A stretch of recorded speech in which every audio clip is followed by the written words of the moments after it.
This is the Draconis Columbine Ministry of Truth. The footage is misleading. Our security forces used necessary force to stop dangerous anti-nationalist rioters. Had they not been stopped by our brave military police, then they would have kicked your dog. Yes, your dog. Hello MechWarriors, this is Kyle again. I'm finally going to listen to all the wonderful people from my comments section and finish my set of reviews for MechWarrior 5 Mercenaries and its expansion packs.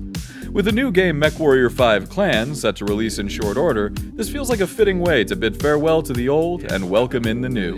Our journey continues with the Dragon's Gambit expansion pack. Much like every DLC for the past few years, this one is also divisive in the community. I already have a few notes onto why this is the case, but more on that later.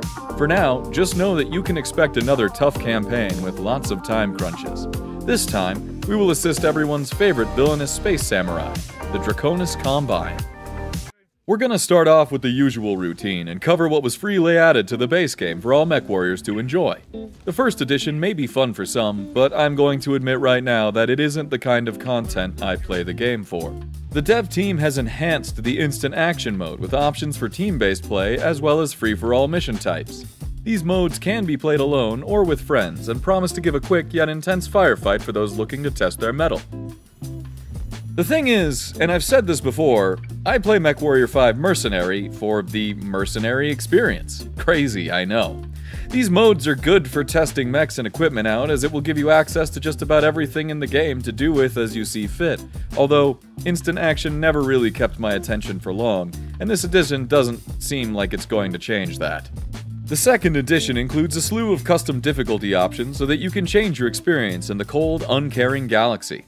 These options will allow you to customize how dangerous the enemies are, and also include a few fun things, such as granting infinite ammo, reducing repair costs, among others.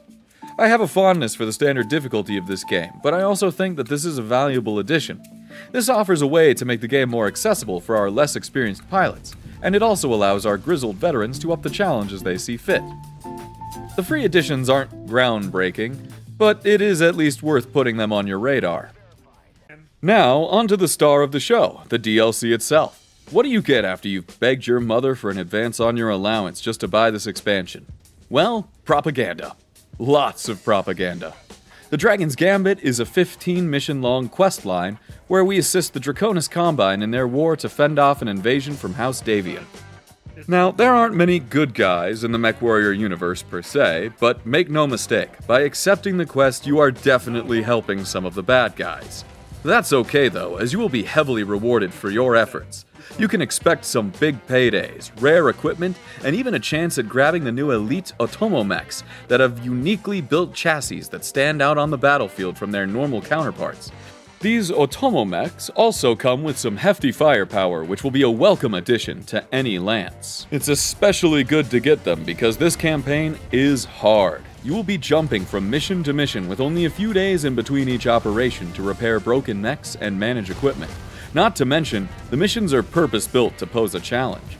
You will find yourself frequently going up against well-funded enemies who have access to some seriously powerful mechs of their own.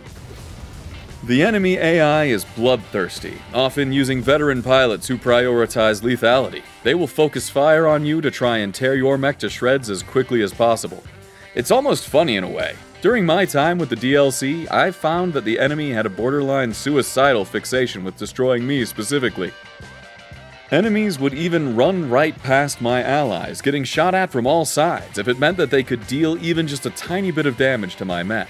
You bet your ass I used this to my advantage when I could, but it still proved to be an effective method to artificially enhance the difficulty of the campaign. This is because when you finish a mission, as I've said before, you need to repair your damaged mechs. Depending on the extent of the damage, you will need to pay more as well as spend more time on repairs. Very light damage may only take a few days to fix, but heavier damage can take weeks or even months. Since you'll only have a few days between most missions, if your favorite mech gets badly damaged, you will likely lose out on the ability to use it for many missions in a row. This campaign really tests a person's understanding of the game mechanics as well as one's skill as a pilot. You can't simply win a mission at all costs. No, you have to win with minimal costs. Failing to do so too many times in a row may cause you to lose the campaign outright, as you will no longer have the mechs you need to challenge the next mission. At least there is a silver lining here. Each mission does appear to be handcrafted, and thus breaks the mold from the usual randomly generated stuff. I am still of the opinion that the devs do some of their best work when they craft the maps from the ground up. On top of the Otomo mechs, you can also get your hands on the newly added Longbow. As you'd expect based on the name, this beefy barrel-armed assault mech is meant to stand well in the back lines and act like a mobile artillery piece. The Longbow specializes in raining down a torrent of missiles upon any foe unlucky enough to be caught in their sights. It's good fun for those of you who like adopting a fire support role, and even your dumb AI teammates can use it effectively due to its simple game plan. Be careful when you're using it though. You have to play it like you're a little bit. You have to be tactical with your positioning. The Longbow is at its weakest in close-range engagements and will be wrecked in a brawl. The other issue with this mech is that every variant of it basically plays the same. You get a lot of long-range missiles coupled with a few lasers which serve as your panic fire buttons as things get too close. Compare that to a mech like the Catapult, which can take on vastly different roles depending on its variant. This one has missiles, this one has big-ass lasers. When it comes to the Longbow variants, you will very quickly come to understand which one is the best, and that's the end of it. Really, that's about all there is to this expansion.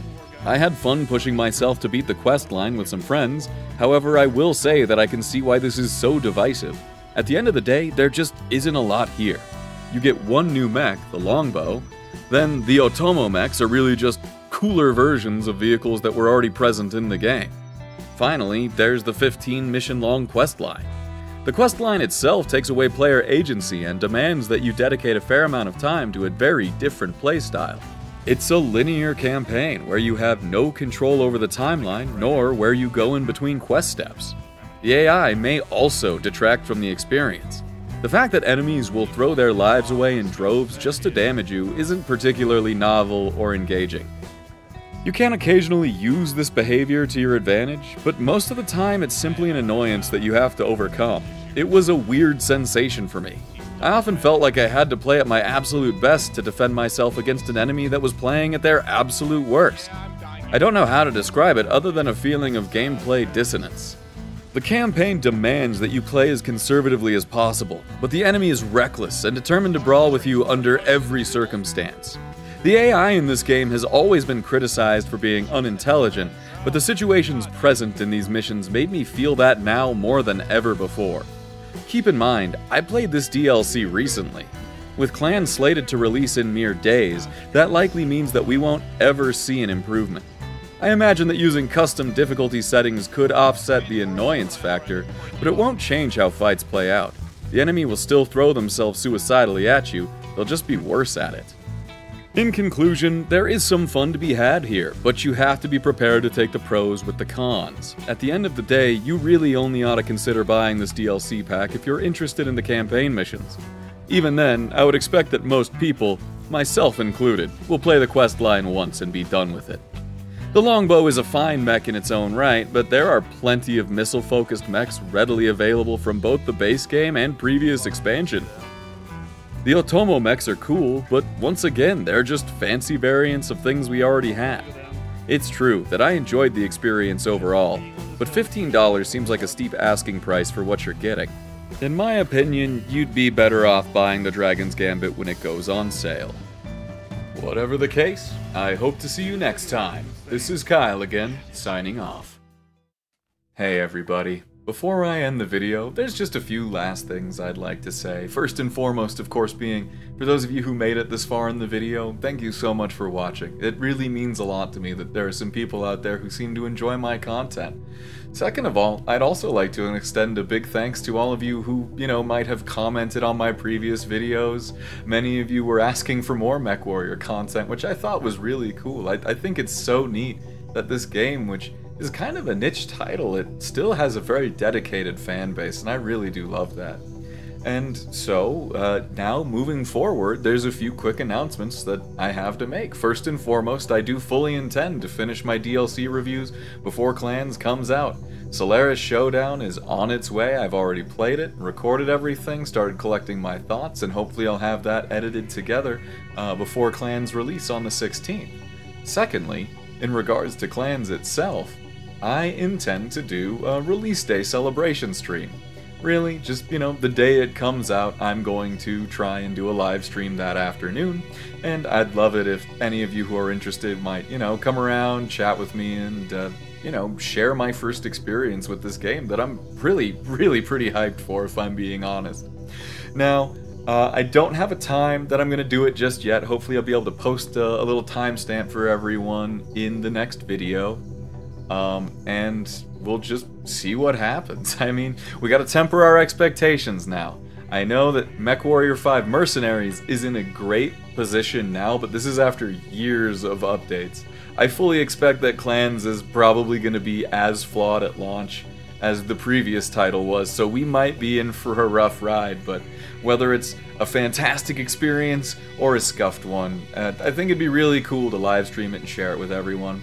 I'm going to try and do that stream on YouTube, I think. Now, I used to stream on Twitch on and off some, but I think now, at this stage, I just really like to keep all of my content in one kind of condensed space.